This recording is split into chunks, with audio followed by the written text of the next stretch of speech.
우리는 계속해서 마가복음을 살펴보고 있습니다. 여러분, 마가복음을 왜 마가는 썼습니까? 예수님이 하나님의 아들이라는 것과 예수님이 하나님이 약속하신 메시아라는 것을 알려주려고 이 마가복음을 기록하고 있습니다. 이 마가복음의 구조만 살펴도 이러한 마가복음의 목적이 선명하게 드러나는데요. 마가복음 1장 1절은 이렇게 시작합니다. 하나님의 아들 예수 그리스도의 복음의 시작이라. 자, 예수님을 어떻게 소개해요? 하나님의 아들이라고 시작합니다. 그리고 그 예수님을 어떻게 소개해요? 그리스도라고 소개를 하는 거예요. 그리고 마가복음이 이제 16장까지 있는데 거의 끝나기 전인 이 뒷부분에 15장에서 예수님의 죽음의 현장을 지켜봤던 한 백부장이 이런 고백을 합니다. 이 사람은 진실로 하나님의 아들이었도다. 자, 이 사람이 누굽니까? 예수죠. 지금 예수님은 어디에 있습니까? 십자가에 달려 있습니다. 그렇다면 로마 시대에 십자가에 달렸다는 것은 그 달린 사람이 누구라는 증거입니까? 죄인이라는 증거였으며, 그런데 지금 이 백부장은 그 사형을 집행했던 백부장은 십자가에 달려있는 예수님을 보면서 뭐라고 고백했어요? 이 사람은 진실로 하나님의 아들이었도다. 이렇게 고백을 합니다. 그리고 마가복음 16장에서 죽으시고 부활하신 예수님이 제자들에게 사명을 주십니다. 만민에게 복음을 전파하라. 그리고 그 사명에 순종하는 제자들의 이야기로 마가복음은 끝을 맺게 됩니다. 그렇다면 보십시오. 마가는 지금 이 마가복음을 통하여 예수님이 하나님의 아들이고 구원자라는 사실을 쭉 말하고 있습니다. 그리고 이 마가의 이야기를 들은 사람들은 어떻게 반응합니까? 그 예수님이 하나님의 아들이고 구원자라는 것을 그들이 나가서 선포하기 시작합니다. 오늘 우리가 읽은 이 말씀은 예수님께서 자연계를 다스리시는 권세를 가지고 계심을 우리에게 보여줍니다. 마가가 오늘 이 사건을 굳이 기록해야 됐던 이유가 무엇이냐라고 살펴보면 앞에서 우리가 언급했던 예수님이 하나님의 아들이라는 사실을 보여주는 하나의 증거로서 이 본문을 적어놨다는 사실입니다. 본문은 이렇게 시작합니다. 그날 저물 때. 여러분, 그날이 언제입니까? 4장 1절에 보면 예수께서 다시 바닷가에서 가르치시니 큰 무리가 모여들거늘 예수께서 바다에 떠있는 배에 올라 앉으시고 온 무리는 바닷가 육지에 있더라. 즉 여러 가지를 예수님이 비유로 가르치신 그날 저녁이다, 그 말입니다. 여러분, 예수님의 하루는 정말 바빴어요. 한가로이 쉬시고 놀 수 있는 그런 시간적 여유가 예수님에게는 없었습니다. 예수님은 가는 곳마다 수많은 사람들이 예수님께로 몰려왔고 그들은 다 어려움과 문제를 가지고 있었습니다. 그들을 향하여 예수님은 매번 해결해 주셨기 때문에 예수님은 분주한 하루를 보내십니다. 그리고 이제 그날이 저무르게 된 거예요. 그때 예수님은 배에서 내리지 아니하시고 배에 계신 그대로 제자들에게 건너편으로 가자라고 하셨습니다. 그럼 여러분, 이 건너편으로 가자 이 말은 지금 배를 타고 갈릴리 호수를 건너간다는 의미입니다. 그럼 건너편이 어디입니까? 5장 1절에 보면 거라사 사람들이 살고 있는 땅이었습니다. 그런데 이 배를 타고 가는 도중에 한 가지 큰 일을 겪게 됩니다. 어떤 일을 겪습니까? 큰 광풍이 불어닥쳤고 예수님과 제자들이 타고 있는 그 배는 이제 잠이 물에 가라앉을 상황이 되어버렸습니다. 왜냐하면 갈릴리 호수에 세찬 그 바람이 일면서 물들이 배 안으로 다 밀려 들어왔기 때문입니다. 여러분, 섬에서 자라보셨거나 또 배를 타보신 분들은 알겠지만 여러분, 배에 물이 가득 채워진다고 하면 이제 남아있는 결과는 무엇이겠습니까? 가라앉는 거 아니겠습니까? 아마 우리 중에 그 배의 상황을 잘 이해하실 분 중에 한 분이 우리 장 집사님이 아니실까 생각이 돼요. 섬소녀시거든요. 섬소녀. 예. 그런데 생각해 보세요. 그러면 왜 이 갈릴리 호수에 그렇게 갑작스럽게 큰 광풍이 불었느냐? 갈릴리 이 호수의 이 호수는 해수면, 즉 바다보다도 약 212m가 더 낮습니다. 그러다 보니 지역적으로 이 갈릴리 호수에는 세찬 바람이 자주 불었어요. 그리고 그 바람으로 인하여서 물결이 사나워지는 이런 일들이 종종 있었다는 것입니다. 저희들이 2년 전에 우리 주안교회에서도 이스라엘을 방문했을 때 저녁에 갈릴리 호수를 저희들이 다 나갔습니다. 그곳까지 갔으니까 예수님이 그 건너셨다고 하는 갈릴리 호수를 저희들도 직접 보고 싶어서 아주 바로 갈릴리 호수에 가서 그 물도 저희들이 이제 만져봤는데 시간이 저녁 무렵이었습니다. 신기한 것은요. 자, 갈릴리 호수입니다. 바다가 아니에요. 사방이 막혀 있습니다. 그런데 그 호수에 저녁 시간에 파도가 세차게 일어나는 거예요. 그리고 그 파도 소리가 얼마나 세게 치는지 철퍽철퍽 하는 것이 저희들이 귀 기울이지 않아도 그냥 느낄 수 있을 만큼 세찬 파도가 몰아치는 것을 보면서 성경에 기록되어 있던 이 일이 정말 그때 주님 이 성경에 기록된 일들대로 그 일이 있었구나 하는 것들을 저희가 경험할 수 있었습니다. 이렇게 배가 갑작스러운 광풍으로 인하여 위기를 만났습니다. 이 배 안에 지금 누구와 누구가 있습니까? 제자들과 예수님이 계신데 배에 일어난 상황은 똑같은데 그 똑같은 상황에서 반응하는 모습은 다르다는 겁니다. 여러분, 제자들은 어떻게 반응하고 있습니까?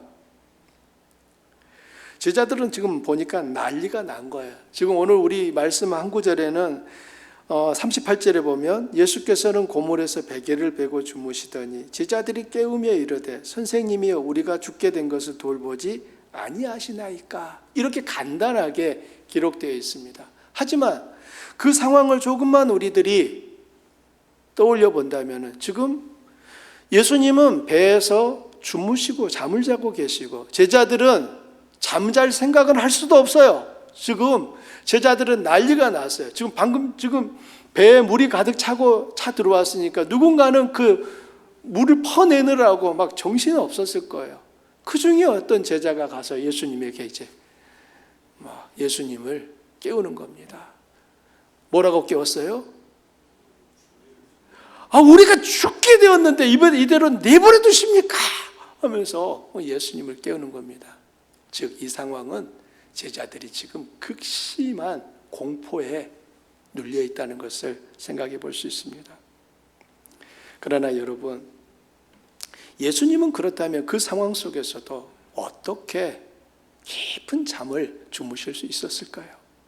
우리는 예수님이 고물에서 베개를 베고 주무셨다라고 하는 이 짧은 구절 안에서 생각할 수 있는 여러 가지가 있습니다. 첫 번째는 예수님은 두려움을 느끼지 않으셨다는 거예요. 제자들이 느끼고 있는 그 두려움을 예수님은 전혀 느끼지 않으십니다. 또 하나, 예수님은 그 상황 속에서도 깊은 잠에 주무실 만큼 육신이 피곤했다는 거예요.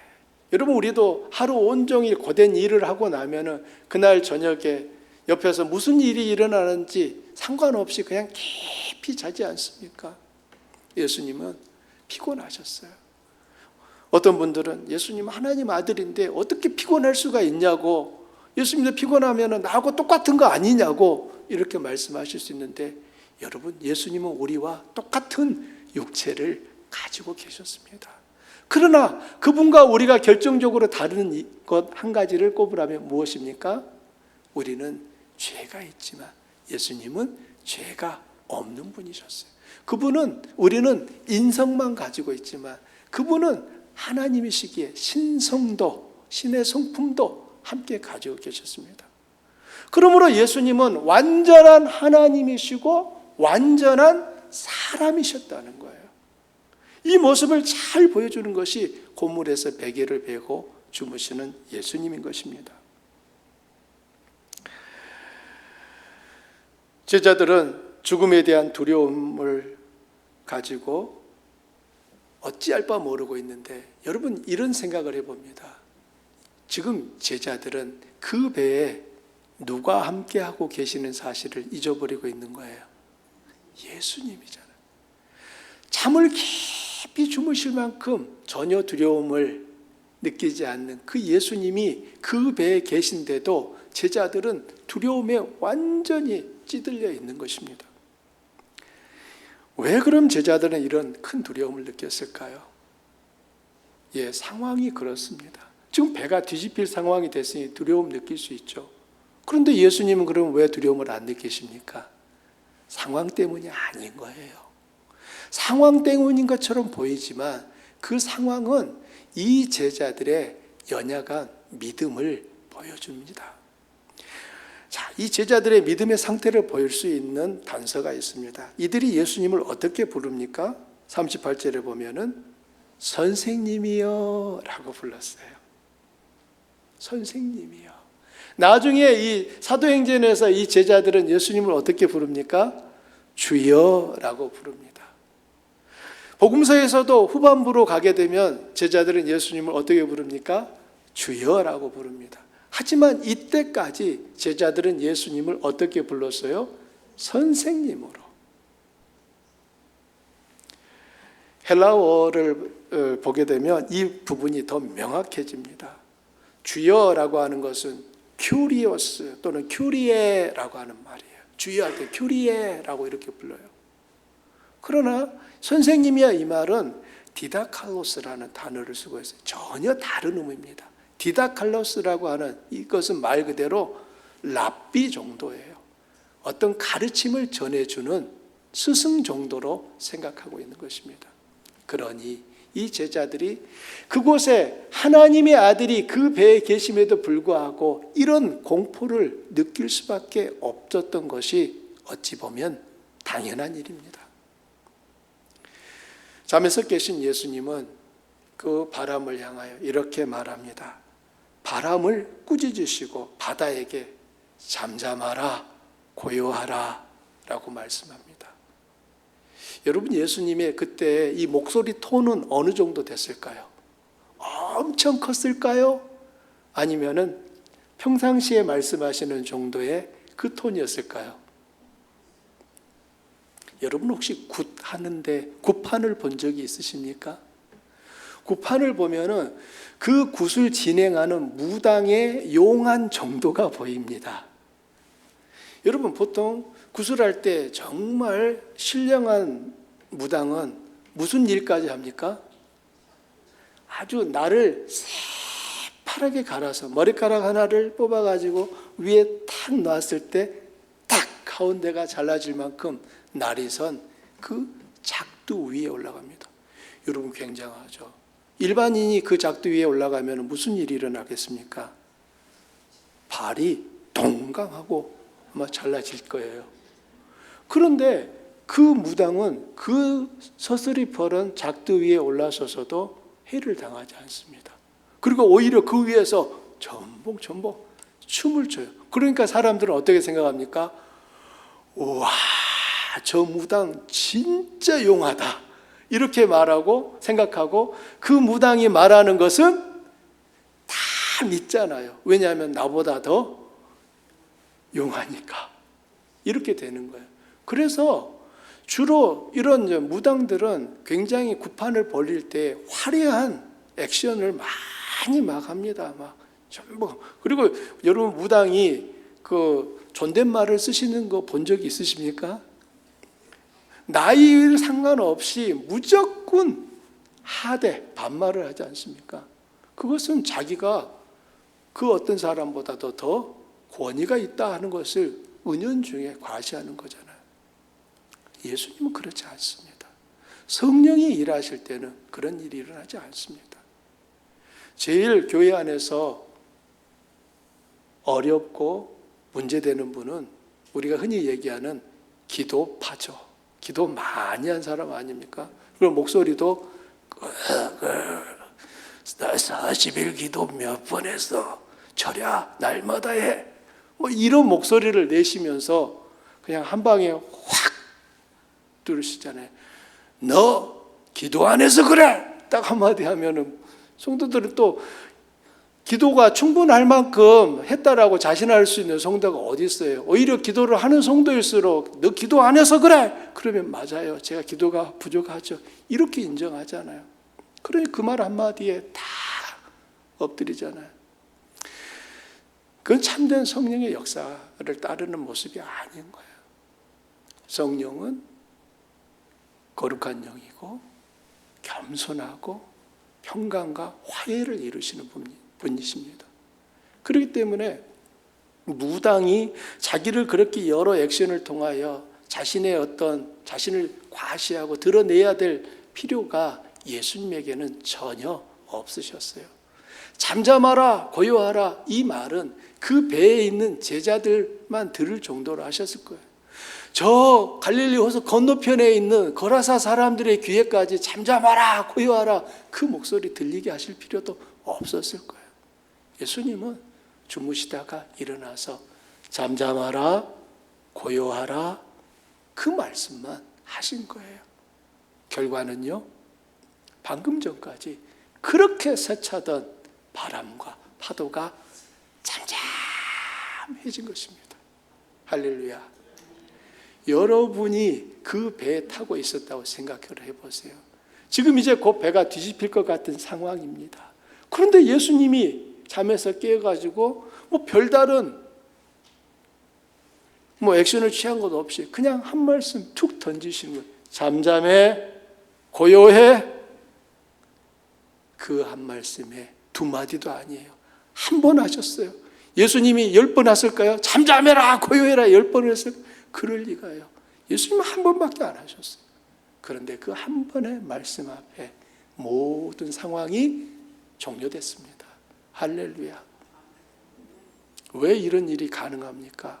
예수님이 하나님이시기에. 예수님이 그 만물을 다스리는 권세를 가지신 창조주시기에 자연세계는 그 주님 앞에 복종할 수밖에 없었던 것입니다. 그런데 제가 자꾸 문제를 제기하고 싶은 것은 제자들인 거예요.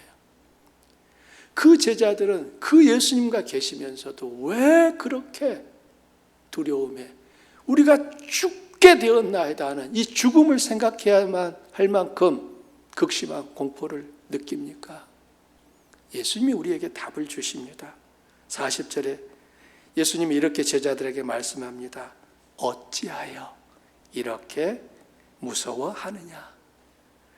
너희가 어찌 믿음이 없느냐? 지금 여기서 어찌하여 이 말은 왜죠?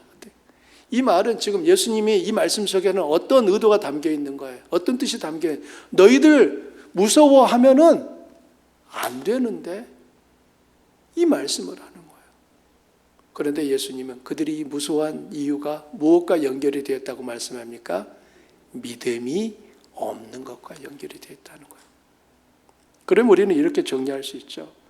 우리가 살아가면서 내 삶의 자리에서 우리 역시 내 인생의 광풍이 몰아칩니다.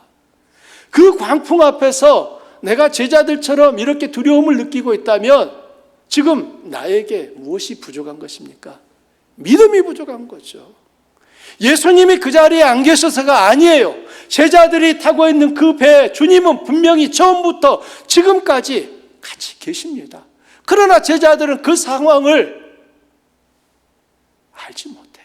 그 사실을 잊어버리고 상황만 보면서 그들은 죽음을 생각하는 공포를 느끼고 있다는 사실입니다. 사랑하는 성도님들, 우리를 한번 돌아보십시오. 이 제자들의 모습이 과연 제자들만의 모습으로 끝날까요? 내 모습 속에도, 여러분 모습 속에도 이런 제자들의 모습은 있지 않습니까?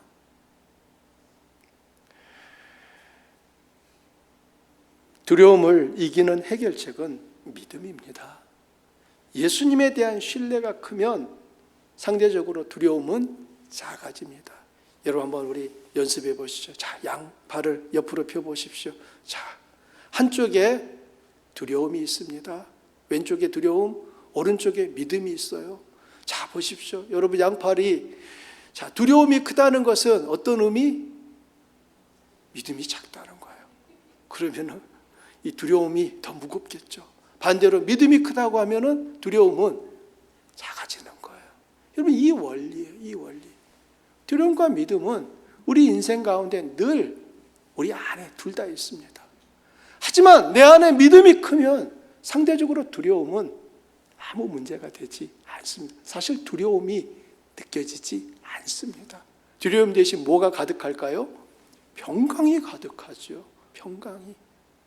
사람들은 다 죽을까 봐 어찌할 바 모르는 그 상황 속에서도 휘파람을 휘휘 부를 수 있는 것은 그 안에 믿음이 있기 때문인 거예요.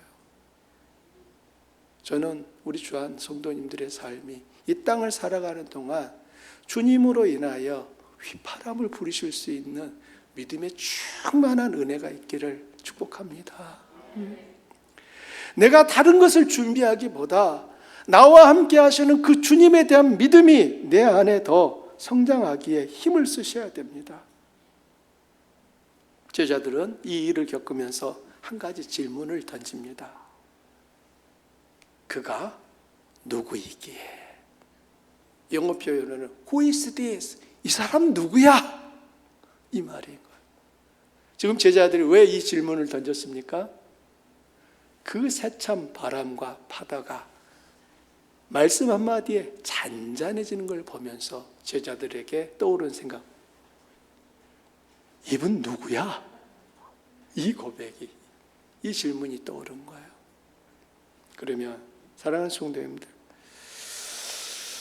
여러분은 이 질문에 답을 하실 수 있을 겁니다. 이분은 누구야? 누굽니까? 하나님의 아들이죠. 예수님이 하나님의 아들이라는 것은 전지전능한 하나님이라는 의미입니다. 하나님이 전지전능하다라고 하는 것은 모든 것을 알고 계시고 모든 일을 하실 수 있는 능력이 있다는 의미 아니겠습니까? 그럼 이렇게 여쭤보죠. 이 전지전능한 예수님께서 그날 갈릴리 호수에 광풍이 불어닥칠 것을 몰랐을까요? 예수님은 잠시 후에 제자들에게 일어날 그 일을 몰랐기 때문에 배를 타고 건너편으로 가자라고 말씀하셨을까요? 몰랐을까요? 그러면 아시면서도 건너편으로 가자고 하셨습니까? 제자들을 괴롭히려고요? 그렇지 않죠. 그럴 리가요.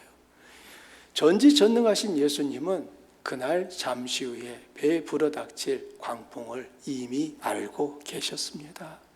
그럼에도 불구하고 그 제자들에게 건너편으로 가자라고 하셨던 것은 그 건너편으로 가는 동안 광풍을 만나고 그 광풍을 잠잠케 하심으로 제자들에게 무엇을 일깨우시려고? 예수님 자신이 누구인지에 대한 명확한 답을 얻게 하시려고.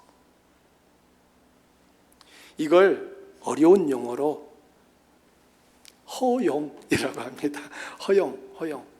하나님이 일하시는 모든 것 가운데 하나님이 허용하시는 부분들이 있어요. 우리는 하나님에 대한 이런 기대가 있습니다. 전지전능한 하나님이시면 내게 처음부터 문제가 일어나지 않게 해주십시오. 때로는 문제가 왔더라도 내가 기도한 순간 그날로 짠! 하고 해결되게 해주십시오. 이런 기대들을 우리는 가지고 있습니다. 그러나 여러분, 우리가 경험해서 알지만 그 문제가 내가 기도했다고 해서 그 순간에 짠! 하고 사라지는 예가 몇 번이나 있었습니까? 전혀 없진 않아요. 있어요. 그러나 주님께서는 즉시 해결하시기보다 그 문제 속에 씨름하게 하십니다. 우리가 말씀 암송하셨던 히브리서 10장 36절, 너희에게 인내가 필요함은, 즉 우리에게 기다림의 시간들을 하나님은 허락하신다는 거예요. 그럼 이상하지 않습니까? 전지전능하신 분이 왜 그렇게 일하시느냐 하는 것입니다. 우리의 기대대로 우리의 시간에 맞춰주시면 하나님 앞에 우리가 성질을 내리 있겠습니까? 우리가 하나님 앞에 솔직히 말씀드려서 하나님 앞에 불평하고 성질을 내고 싶습니까? 우리도 하나님을 찬양하고 싶고 하나님 앞에 감사만 드리고 싶잖아요. 이게 우리 본심인데 우리 살다 보면 그런 일만 있습니까? 왜 하나님은 애매하게 우리의 그 불평과 원망을 잡수셔야 되냐고요. 왜 그럴 일을 하시냐 그 말입니다. 하나님 능력이 부족했습니까? 그럴 리가요. 전지전능하신 하나님이 그 일을 하실 때에는 하나님의 분명한 목적이 있다는 것을 우리는 마음에 새기셔야 됩니다. 그래야 내게 닥친 여러 이 광풍 앞에서 우리는 제자들처럼 두려워하지 아니하고 그 광풍 속에서 광풍을 통하여 일하고자 하시는 하나님의 그 뜻을 볼 수 있게 되는 것입니다. 요한복음 11장에 보면 마리아와 마르다는 오빠 나사로가 심한 병이 들자 예수님께 사람을 보내어 빨리 오셔서 고쳐달라고 합니다. 3절에 보면은 이런 표현이 나오죠. 요한복음 11장이면 주여 보시옵소서 사랑하시는 자가 병들었나이다. 자, 지금 마르다와 마리아가 예수님께 사람을 보냈는데 지금 뭐라고 오빠를 소개합니까? 주님이 사랑하시는 우리 오빠가 병들었나이다. 빨리 오셔서 고쳐주십시오. 그러면 이 마르다와 마리아 마음속에는 어떤 믿음이 있는 거예요? 예수님은 내 오빠를 고칠 수 있다. 치료하실 능력이 있다는 사실을 믿었습니다. 자, 이 마르다와 마리아에게는 예수님에 대한 분명한 믿음이 있어요. 그런데 예수님 어떻게 하십니까? 가셨습니까? 안 가셨습니까? 가긴 가셨어요. 근데 언제 가셨습니까? 나사로가 죽은 뒤에 가셨어요. 자, 마르다와 마리아가 기다리고 있는 예수님은 어떤 예수님? 오빠가 죽기 전에 오셔야 되는 예수님. 그런데 예수님께서 의도하신 당신의 시간은 나사로가 죽은 다음에 가셔야 되는 거예요. 예수님 그때 이렇게 말하죠. 마르다와 마리아가 보낸 사람들로부터 나사로가 아프다는 소식을 듣고 거기에 이틀을 더 머무르셨다라고 해요. 이건 의도적인 거예요. 예수님은 왜 이틀을 더 머무르셨을까요? 나사로가 죽을 때를 기다리신 거예요. 만일 나사로가 죽는 시간이 일주일이었다면 예수님은 거기에 며칠을 머무르셨을까요? 일주일 머물렀다고 할 거예요. 그러나 예수님은 이틀을 더 머무르신 이유는 나사로가 이틀 안에 죽을 것을 아셨기 때문이에요. 그리고 베다니에 가셨습니다. 예수님을 만난 마르다와 마리아의 반응이 어떠했습니까? 한번 떠올려 보세요. 여러분이 마르다하고 마리아예요. 어떻게 하셨을까요? 예수님 왜 이제 오셨어요? 오빠 죽었어요. 예수님 왜 이제 오셨어요? 이게 일반적인 표현 아니겠습니까? 그때 예수님 뭐라고 하십니까? 마르다에게 뭐라고 하셔요? 나는 부활이요 생명이니 나를 믿는 자는 죽어도 살 거요. 무릇 살아서 나를 믿는 자는 영원히 죽지 아니하리라. 지금 예수님은 나사로의 그 죽음을 통하여 무엇을 가르치시는 거예요? 부활을 가르치시는 거예요. 여러분, 부활이 가장 확실하게 경험되어지고 깨달아지는 순간은 무엇을 통해서일까요? 죽음을 통해서죠. 죽음 없이 부활은 일어나지가 않아요. 예수님이 부활하시는 분이라고 하는 사실을 예수님 당신이 죽으셨다가 살아나심으로 확인된 거 아닙니까? 예수님이 죽은 자를 살려내시는 분이라는 것은 죽은 나사로가 필요한 거예요. 나사로가 병들었을 때 아직 죽기 전에 예수님이 오셔서 기도하셨으면 고쳐졌을까요? 안 고쳐졌을까요? 고쳐졌죠. 그러나 그렇게 고치면은 지금 예수님은 나사로를 통하여 가르치려고 하셨던 부활을 가르칠 수가 없는 거예요. 마르다 마리아에게 손해예요. 오빠가 안 죽었으니까 장례 비용 아꼈고 눈물 안 흘려도 되니까 덜 힘들 수 있었겠지만 마음에 힘든 심적 고통은 느끼지 않았을지 모르지만 더 중요한 부활을 그들이 경험할 기회가 없어진다는 사실입니다. 우리는 하나님의 일하심에 대하여서 이 지점에서 신뢰가 필요한 거예요. 내가 생각하는 모습으로 하나님이 일하시기를 기대하신다면 항상 하나님은 나만한 하나님밖에 안 돼요. 내 사이즈만한 하나님밖에 안 되는 거예요.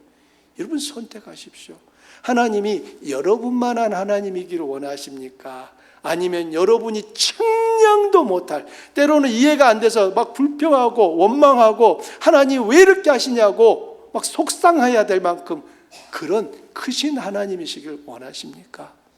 저는 두 번째가 더 좋습니다. 내가 다 알아버리는 하나님이라면 여러분 그분이나 나나 뭐가 다르겠습니까? 우리는 그런데 하나님 앞에 자꾸 이런 모습을 기대한단 말이에요.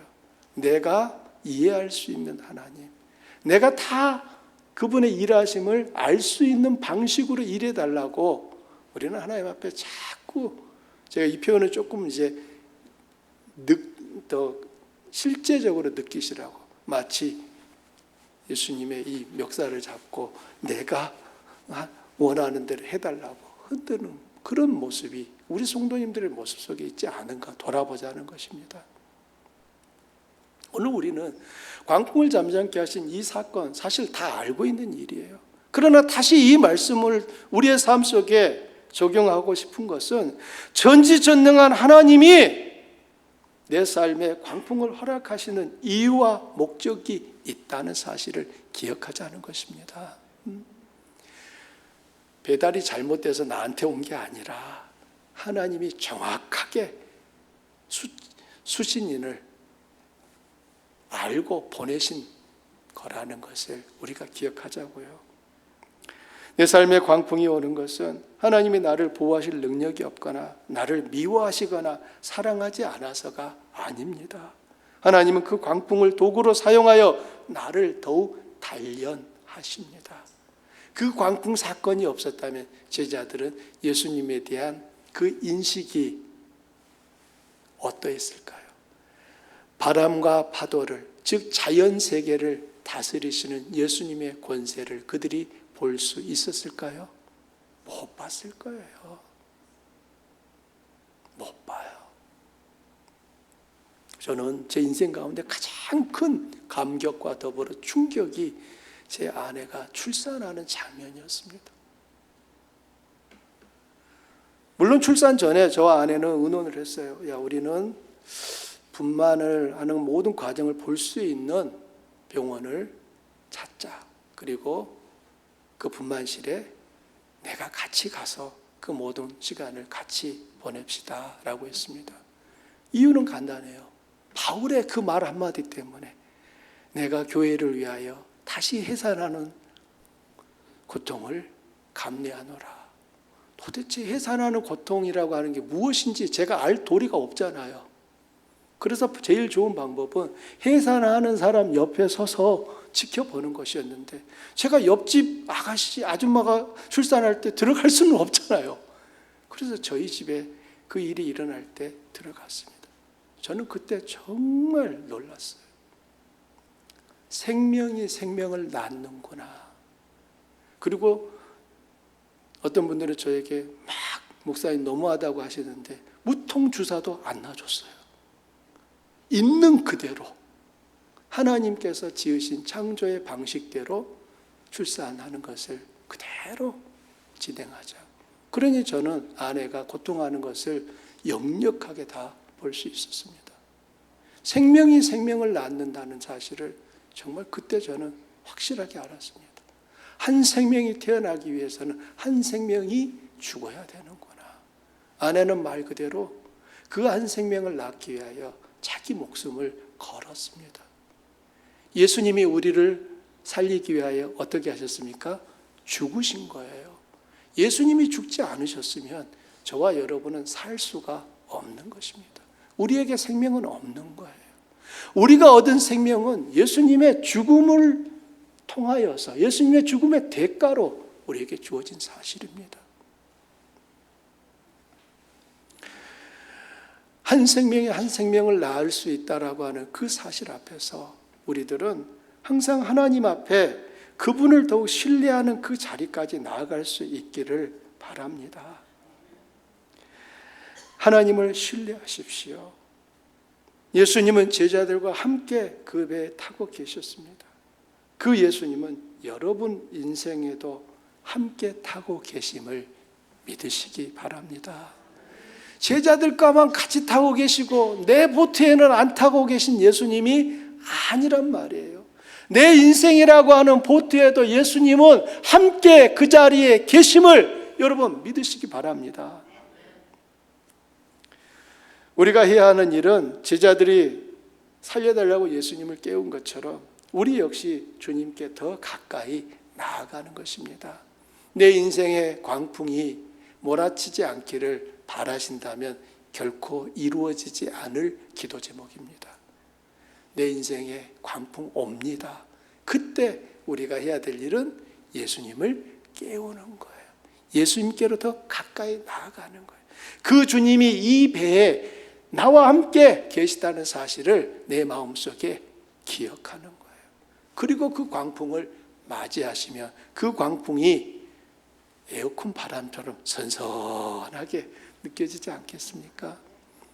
아마 이런 고백까지 할 수 있지 않을까요? 아이고 하나님, 내가 바빠서 놀이공원에 갈 시간도 없는 것을 아시고 이 광풍으로 이 놀이기구를 태워주시네.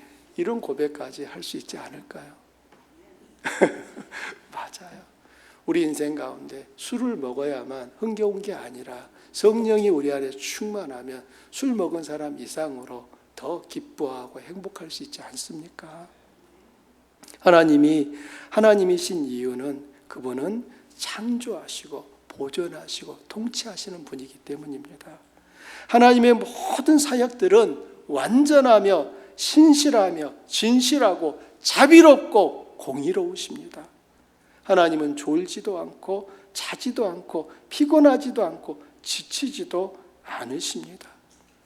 그 주님이 여러분과 함께 하심을 믿으시기를 바랍니다. 여러분 인생의 현재 지금 닥친 광풍은 어떤 광풍입니까? 건강의 광풍입니까? 재정의 광풍입니까? 관계의 광풍? 정치적인 광풍? 수많은 어떤 종류의 광풍 중에 하나겠지요. 그 광풍은 어떻게 잠잠해집니까? 예수님을 깨우면 되는 거예요. 주님께서 잠잠하라, 고요하라 한 말씀 하시면 다 해결됩니다. 우리는 광풍을 잠잠케 하려고 할 필요가 없어요. 우리가 해야 될 일은 주님, 광풍이 왔습니다.